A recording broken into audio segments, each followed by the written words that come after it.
और मैं हूं सिकता देव। देश के महानगर भारत का आईना तो उसके छोटे शहर और कस्बे उसकी नब्ज। तो अगले आधे घंटे रखिए देश की नब्ज पर हाथ हमारे साथ। हमारा भारत में आज ग्राउंड रिपोर्ट्स। पराली न जलाने वाले किसानों को मिलेगी सरकारी दफ्तरों में प्राथमिकता और एक लाइब्रेरी ऐसी जिसके हैं 4 पैर। सिक्किम में मरने वालों की संख्या 50 से ज्यादा हो चुकी है। कई शव पश्चिम बंगाल की तीस्ता नदी के बहाव क्षेत्र में भी पाए गए हैं। कई पर्यटक अब भी अंदरूनी इलाकों में फंसे हुए हैं और उन्हें सुरक्षित निकाल कर ले आना इस वक्त की प्राथमिकता भी है। लेकिन खराब मौसम पिछले 2-3 दिनों से राहत और बचाव के काम की चुनौती बढ़ा रहा है। लोगों को एयरलिफ्ट करना मुश्किल हो रहा है। सिक्किम से हमारे सहयोगी सौरभ गुप्ता और जीडी शंकर की ये ग्राउंड रिपोर्ट।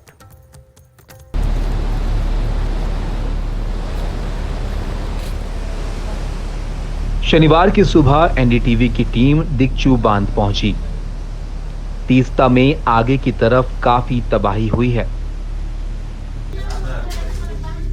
37 साल के दावा तिसेरिंग लेप्चा का अंतिम संस्कार हो रहा है, जो तीस्ता में अचानक आई बाढ़ के कारण दिक्चू बांध से नहीं निकल पाए। जब आप तीस्ता में बने हुए डैम के पास आते हैं तब आपको पता चलता है कि किस तरीके का तबाही मचा है। ये जो आपने इस तस्वीर में देख रहे हैं ये दिक्चू डैम है। स्ट्रक्चरली डैम ठीक है अभी, लेकिन अभी क्या है कि यहाँ पे डैम का स्ट्रक्चर ठीक है, लेकिन डैम का जो पूरा मैकेनिज्म है, जो हाइडल पावर जनरेशन का जो टर्बाइन है, जो कंट्रोल सिस्टम्स है पूरा डैम का, वो सारे पूरी तरीके से खत्म हो चुका है। उपल्लोपट्टिको भाइ गएको थियो। उनके ड्यूटी पर जाने के बाद हमारी फोन पर बात नहीं होती थी। उनके सहयोगी ने हमें फोन किया और कहा कि अचानक से पानी का स्तर बढ़ गया है। उन्होंने ही तब जाकर परिवार को सूचित किया, तब हमें पता चला। तब तक हमें कुछ भी पता नहीं था। पानी इतना जोर, इतना स्पीड से है कि कोई कुछ नहीं कर पाया। जहाँ तक हम लोग को मालूम पड़ा कि वो हमारे जो भाई था वो नीचे डैम के अंदर जाकर वो गेट खोलने के लिए गया था। गेट खोल के शायद ऊपर निकल रहा था, कुछ कर रहा था, इसीलिए मैं भागते भागते वो अपने आप को बचा नहीं पाया। सरकार की सबसे बड़ी चिंता ये है कि उत्तरी सिक्किम बाकी जगहों से कटा हुआ है। वहां 3000 से अधिक पर्यटक फंसे हुए हैं। केंद्र का कहना है कि वो हर तरह से मदद कर रहा है। जो इन जीवन को सामान्य बनाने के लिए आवश्यक है, जैसे सड़कों का, हमारी पानी की सप्लाई, इलेक्ट्रिक सप्लाई, लोगों को संचार माध्यम से जोड़ना, फोन का कनेक्शन, इंटरनेट, ये सारी चीजों के लिए लगातार हमारे प्रयास जारी है।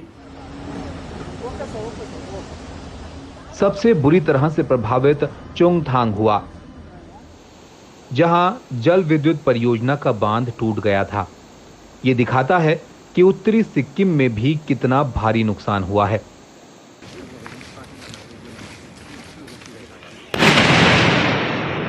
तीस्ता नदी के तल पर एक विस्फोटक का वीडियो वायरल होने के बाद भारतीय सेना के सूत्रों ने एनडीटीवी को बताया कि यह तीस्ता नदी में अचानक आई बाढ़ में बहने वाले कुछ विस्फोटकों का नियंत्रित धमाका है।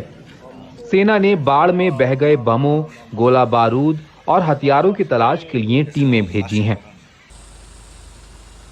इससे पहले भारतीय सेना ने शुक्रवार को तीस्ता नदी में सैन्य उपकरण बह जाने के बाद बाढ़ प्रभावित सिक्किम में नागरिकों के लिए चेतावनी जारी की थी। सिक्किम के सिकलचू में सौरभ गुप्ता, जीडी शंकर के साथ आरसी, एनडीटीवी इंडिया के लिए। तो 4 अक्टूबर को क्या हुआ था? उत्तरी सिक्किम के लोनाक लेक के ऊपर बादल फटा, जिससे लाचेन घाटी की तीस्ता नदी में बाढ़ आ गई। ये बाढ़ इसलिए और भयावह थी क्योंकि चोंगथांग बांध से भी पानी छोड़ दिया गया। नेशनल डिजास्टर मैनेजमेंट अथॉरिटी के मुताबिक भारी बारिश और ग्लेशियर लेक आउटबर्स्ट फ्लड यानी ग्लॉफ ने हालात को और बिगाड़ दिए। सिक्किम में वैसे भी लंबे समय से 25 ग्लेशियर लेक्स पर खतरा मंडरा रहा है। पर्यावरण हमारी रोजमर्रा की जिंदगी में कितना असर रखता है, ये देश की राजधानी में रहने वाले लोगों से बेहतर कौन समझ सकता है। आमतौर पर इस मौसम में जब पंजाब हरियाणा के किसान अपने खेतों में पराली जलाते हैं तो उसका असर दिल्ली की हवा में महसूस होता है। ये पिछले कई सालों से हो रहा है। अब पंजाब के गुरदासपुर में एक अनोखी पहल की शुरुआत हुई है। देखते हैं हमारी इस ग्राउंड रिपोर्ट में।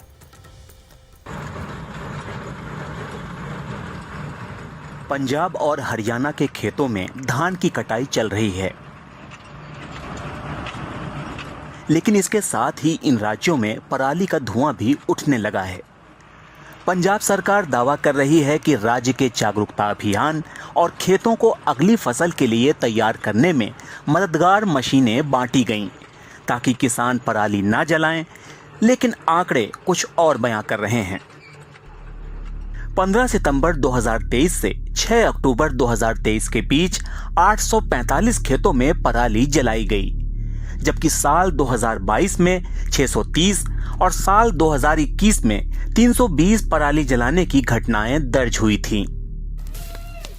इसी गंभीरता को समझते हुए गुरदासपुर जिला प्रशासन ने एक अनोखी पहल की है।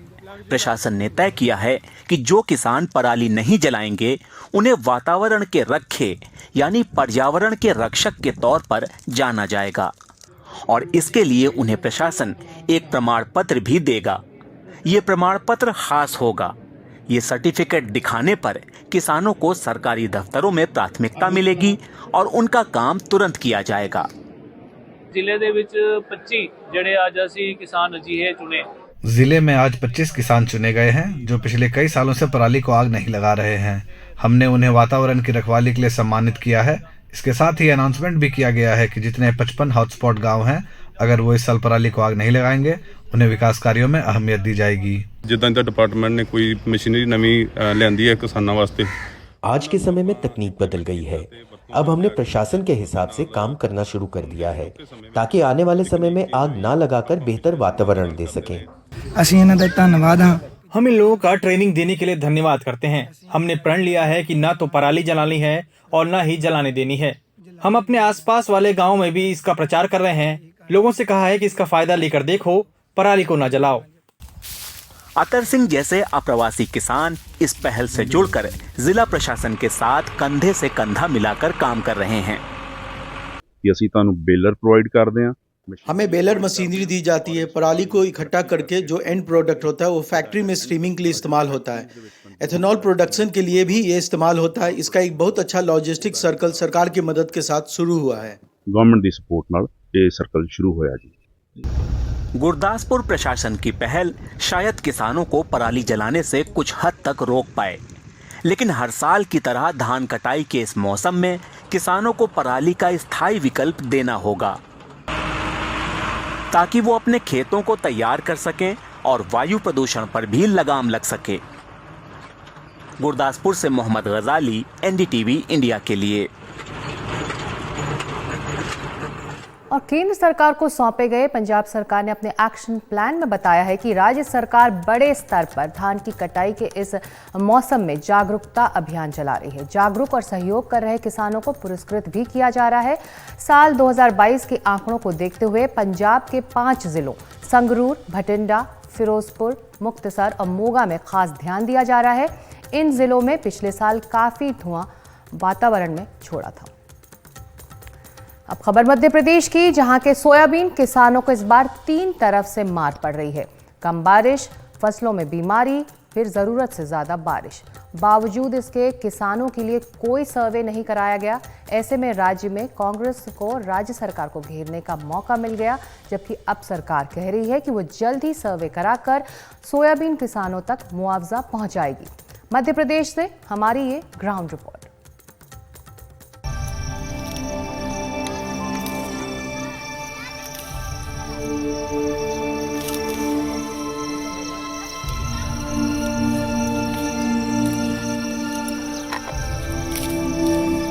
मध्य प्रदेश का पीला सोना गल रहा है।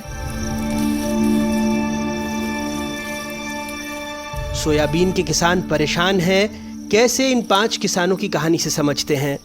पांचों भोपाल के करीब निपानिया जाट में रहते हैं।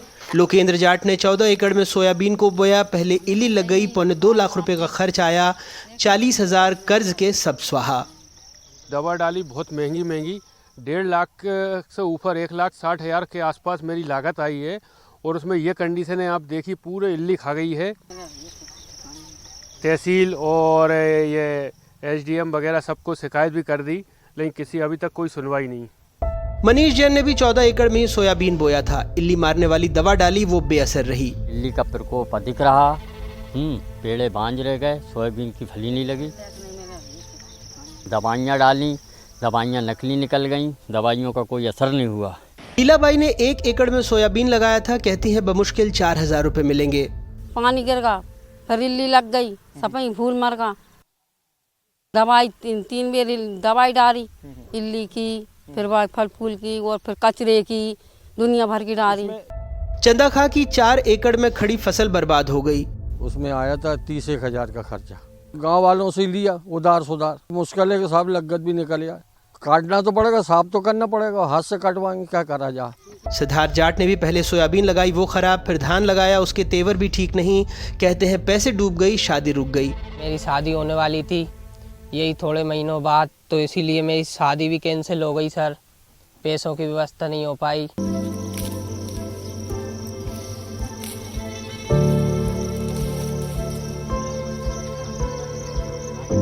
मध्य प्रदेश देश में सोयाबीन की राजधानी है। 2017-18 तक राज्य में सोयाबीन का रकबा 53% से ज़्यादा हुआ करता था, लेकिन 2021-22 में घटकर 39% के आसपास रह गया है।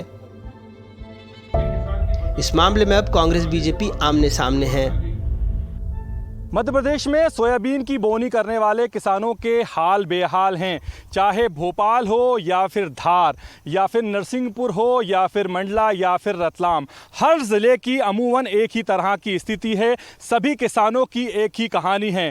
पहले जुलाई और अगस्त में बारिश नहीं हुई, जिसकी वजह से फसल सूख गई। फिर उसके बाद इल्ली ने उस पर अपना प्रकोप दिखाया, और जब इल्ली मारने के लिए दवा डाली तो कहीं ना कहीं वो दवा भी बेअसर रही सही कसर बाद में हुई बारिश ने पूरी कर दी और सोयाबीन की फसल को गला दिया। अब किसान परेशान है। उसने जो लागत लगाई थी वो निकलना भी मुश्किल हो रही है।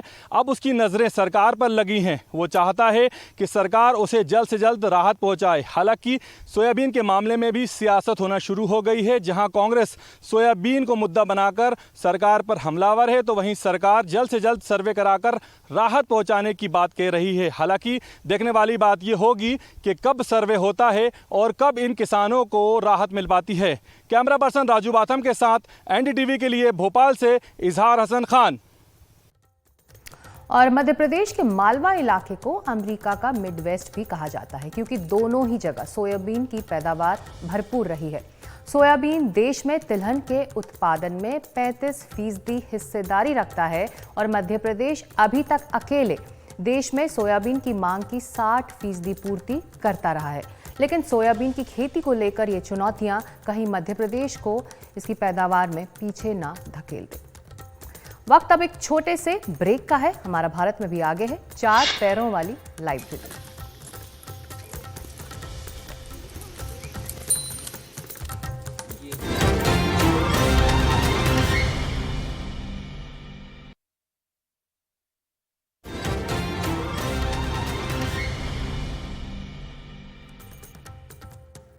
आप देख रहे हैं हमारा भारत। अब एक ऐसी लाइब्रेरी जो बहुत अनोखी है। ये लाइब्रेरी किसी बिल्डिंग से नहीं चल रही है, लेकिन उत्तराखंड के पहाड़ों को चढ़कर ये वहाँ के स्थानीय बच्चों तक जरूर पहुँच रही है। इसे घोड़ा लाइब्रेरी के नाम से जाना जाता है। देखिए हमारी ये खास रिपोर्ट। बरसातों में आपदा की वजह से टूटी सड़कें और स्कूली छुट्टियां छात्र छात्राओं के लिए मुसीबत बनी, तो एक रास्ता भी निकल आया। दीवान सिंह बिष्ट और शुभम बदामी ने बच्चों तक पुस्तकें पहुंचाने के लिए एक अनोखी मुहिम शुरू की, घोड़ा लाइब्रेरी। घोड़ा लाइब्रेरी, उन्होंने हमें कुछ किताबें दी पढ़ने के लिए, जैसे सूझा उल्लू, लाइटनिंग और ऐसी बहुत सारी कहानियों की किताबें। उन्होंने कहा था कि वो वापस आएंगी और हमें जो कहानी पढ़ी थी वो बहुत अच्छी लगी थी, नई कहानियाँ लेके आएंगी। आज हमारे स्कूल में घोड़ा लाइब्रेरी आई है, उसमें से हमें एक बुक मिली है, पौने दिया चकमा। आज हम घर जाके इसे पढ़ेंगे। कौन सी, ये वाली? हिमोत्थान और संकल्प यूथ फाउंडेशन संस्था की मदद से ये काम चल रहा है। गर्मियों की छुट्टियों से हम लोगों ने घोड़ा लाइब्रेरी की शुरुआत की थी। इसमें हम लोगों ने, क्योंकि पहाड़ के बच्चों के पास इतने ज़्यादा संसाधन नहीं होते हैं और यहाँ पर कनेक्टिविटी की भी समस्या रहती है, इस वजह से हमने लाइब्रेरी की बुक्स घर घर जाकर घोड़ों के माध्यम से बच्चों को उपलब्ध करा रहे थे। मुश्किल वक्त में समय से पहुंच रही घोड़ा लाइब्रेरी बच्चों के पाठन में मदद कर रही है और वो इस क्षेत्र में खास विख्यात भी हो गई है, जिसने बच्चों में पढ़ने की लालसा को भी बढ़ाया है। ये एक ऐसा प्रयास है जो इस बात को साबित करता है कि अगर कुछ करने की ठान ली जाए तो मुश्किल कुछ भी नहीं है। देहरादून से एनडीटीवी इंडिया के लिए किशोर रावत। तो हमारा भारत में आज इतना ही। आपको हमारी ग्राउंड रिपोर्ट्स कैसी लग रही हैं हमें ज़रूर बताएं। आपके लिए कार्यक्रम और हमारी सारी रिपोर्ट्स एनडीटीवी इंडिया के सभी डिजिटल प्लेटफॉर्म्स पर भी उपलब्ध हैं। नमस्कार।